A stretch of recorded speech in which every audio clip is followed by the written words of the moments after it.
రథసారం ఉండకపోవచ్చు, ఎందుకంటే కోర్టు పర్యవేక్షణ ఉంది కదా, కోర్టు టైం ఫ్రేమ్ పెడుతుంది కాబట్టి ఖచ్చితంగా చేస్తారు. ఇంకోటి వీళ్ళు ఇప్పుడు అధికారంలో లేరు, అధికారంలో ఉంటే తెలంగాణలో ఆడినట్టు డ్రామా ఆడొచ్చు కాస్త.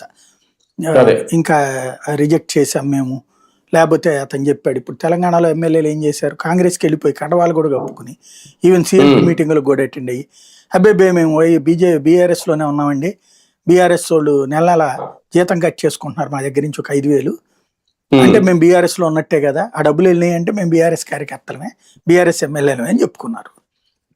అవునవును ఈయన చెప్పింది నేను నమ్ముతున్నాను, ఆయన కాంగ్రెస్ లో లేనట్టే అని చెప్పేసి స్పీకర్ గారు సర్టిఫికెట్ ఇచ్చేశారు.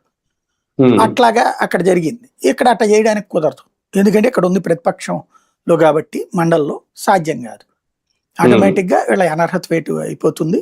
ఇదే వాళ్ళు రాజీనామాలు ఆమోదించేస్తారు. ఆ 5 ప్లేసులు 1, 2 జనసేనను, 2, 3 టీడీపీ అనుకుంటా వెళ్తాయి అటుకి. అంటే వాటిని కూడా కూటమి షేర్ చేసుకుంటుంది అంతే. సరే, ఇప్పటికే అంటే అక్కడ ఎలాగా అసెంబ్లీ లేక బలం లేదు వైసీపీకి ఉన్నది మండలిలోనే.